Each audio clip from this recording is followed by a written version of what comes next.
Ada saat-saat tertentu dalam hidup, ketika kamu merasa ada pola yang terus berulang, pertemuan yang terasa bukan kebetulan, pilihan yang seakan sudah kamu kenal sebelum kamu menjalaninya.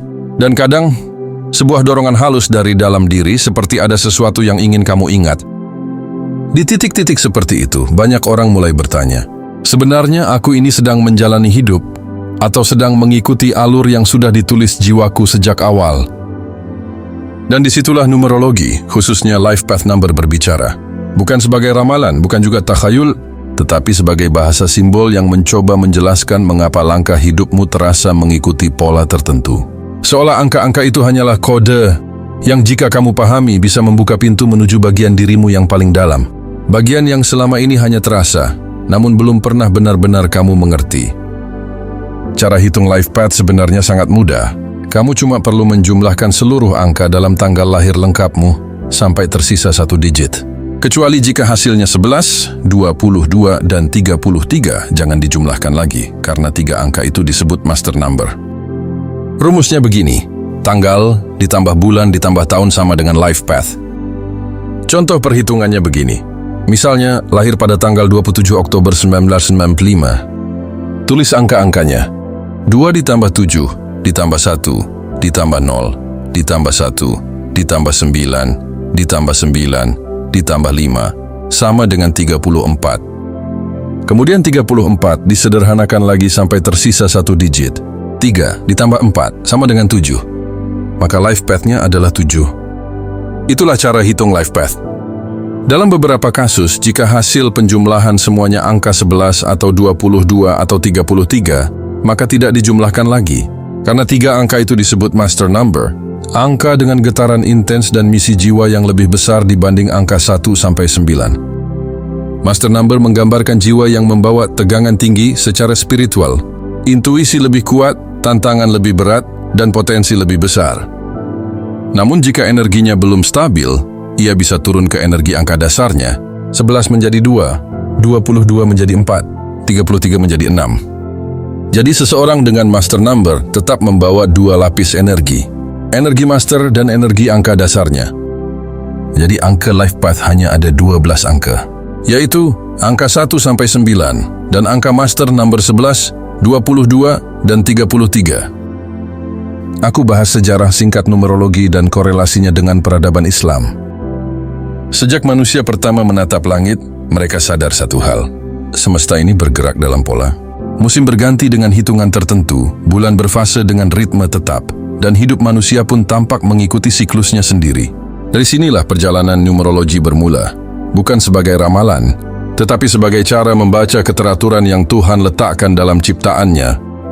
Di Mesir kuno, angka dipakai untuk memprediksi banjir Sungai Nil. Di Babilonia, mereka memetakan angka untuk memahami siklus alam. Di India dan Cina, angka digunakan untuk membaca karakter dan ritme kehidupan manusia. Lalu datang Pythagoras dari Yunani. Ia mengajarkan bahwa segala sesuatu di alam semesta memiliki getaran, dan angka adalah bahasa dari getaran itu. Ajaran ini menjadi fondasi sistem life path yang digunakan hari ini.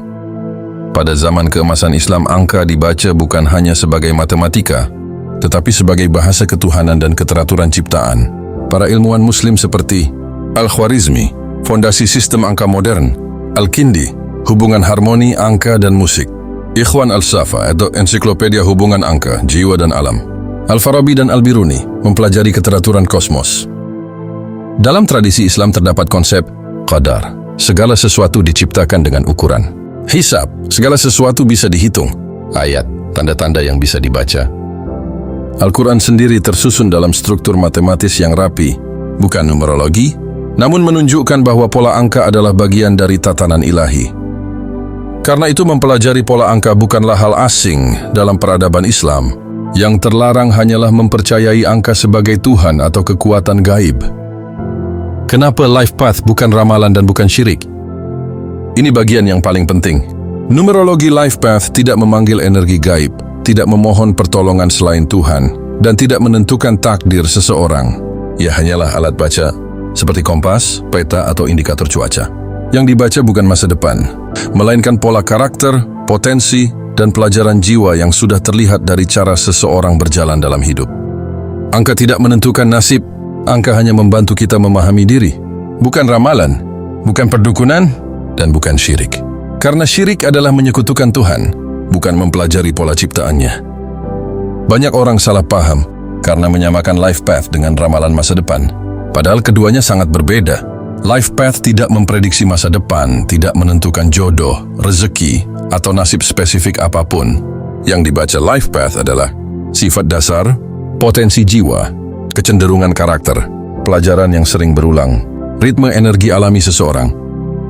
Life path bekerja seperti psikologi kepribadian, MBTI, Enneagram, atau analisis karakter. Kenapa life path bukan syirik? Kunci terpenting syirik adalah menyekutukan Tuhan, bukan mempelajari pola ciptaannya. Dan life path tidak memanggil makhluk halus, tidak meminta kekuatan gaib, tidak menganggap angka punya kuasa, tidak menentukan takdir, tidak menggantikan Tuhan dengan angka. Yang dilakukan hanyalah menafsirkan pola kepribadian menggunakan tanggal lahir, seperti psikologi menggunakan tes dan skala. Dalam spiritualitas Islam, mempelajari keteraturan semesta justru dianjurkan, karena itu bagian dari ayat-ayat Tuhan yang tersebar di alam. Life path sama seperti membaca petunjuk dalam kitab atau buku.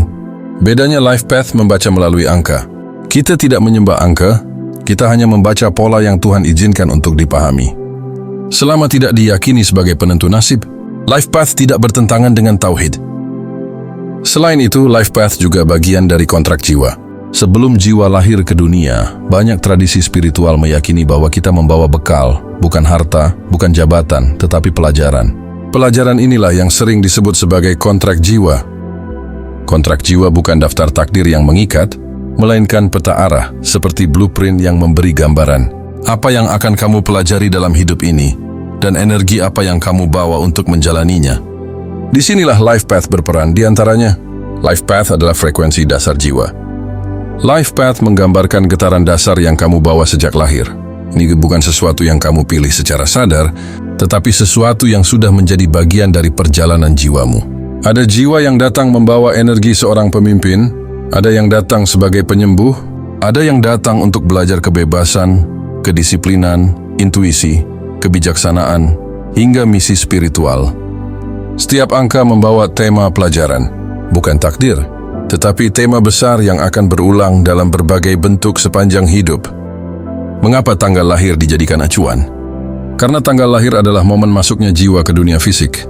Dalam banyak tradisi spiritual, baik timur maupun barat, momen kelahiran dianggap sebagai titik ketika energi tubuh, energi jiwa, dan energi lingkungan semuanya bertumbuh menjadi satu frekuensi.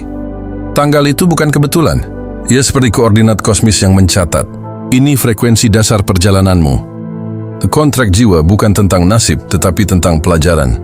Banyak orang salah paham. Kontrak jiwa bukan daftar takdir yang sudah selesai ditentukan. Sebaliknya, kamu tetap punya kehendak bebas. Kamu tetap bisa memilih jalan hidup. Kamu tetap punya kuasa untuk berubah. Kontrak jiwa hanya menentukan jenis pelajaran, bukan hasil akhir. Ini seperti memilih jurusan kuliah. Bagaimana kamu belajar? Bagaimana kamu berkembang? Itu semua tetap kembali padamu. Jadi life path membantu membaca jurusan itu agar kamu tahu apa yang sedang kamu pelajari dalam hidup ini. Mengapa life path ini penting? Karena banyak orang merasa tersesat tanpa tahu sebenarnya mereka sedang mempelajari apa. Kenapa hidup terasa berulang? Kenapa masalah yang sama muncul lagi? Kenapa sifat tertentu selalu kuat dalam diri sejak kecil? Maka life path membantu menjawab itu semua. Ia memberi bahasa untuk hal-hal yang selama ini cuma kamu rasakan, tetapi tidak pernah benar-benar kamu mengerti. Ia bukan menentukan masa depanmu, tetapi membantu menjelaskan kenapa jiwa memilih pengalaman tertentu dalam perjalanan ini. Penting diingat, life path adalah salah satu cabang ilmu numerologi. Ini hanya bagian kecil dari pola dan struktur penciptaan semesta. Harapannya dengan memahami life path, kamu semakin mengenal Tuhan dan semakin dekat dengannya. Pada akhirnya, setiap dari kita berjalan dengan pola yang unik. Pola yang kadang tidak kita sadari, tapi selalu terasa membimbing. Nah, seluruh penjelasan lengkap tentang setiap life path, mulai dari makna inti, energi dasar, bakat alami, tantangan, hubungan dengan rezeki, hingga pola hidup yang sering muncul, sudah aku bahas secara mendalam di video lain. Jadi setelah kamu mengetahui angka life path-mu, Langsung tonton penjelasan lengkapnya setiap life path di channel ini atau klik link di deskripsi video. Di sana kamu akan menemukan gambaran yang jauh lebih luas, lebih mendalam, dan mungkin saja bisa membuka sudut pandang baru tentang perjalanan hidupmu. Terima kasih sudah menonton. Semoga pengetahuan ini membantu kamu menemukan arah, kedamaian, dan versi terbaik dari dirimu sendiri. Sampai bertemu di video berikutnya.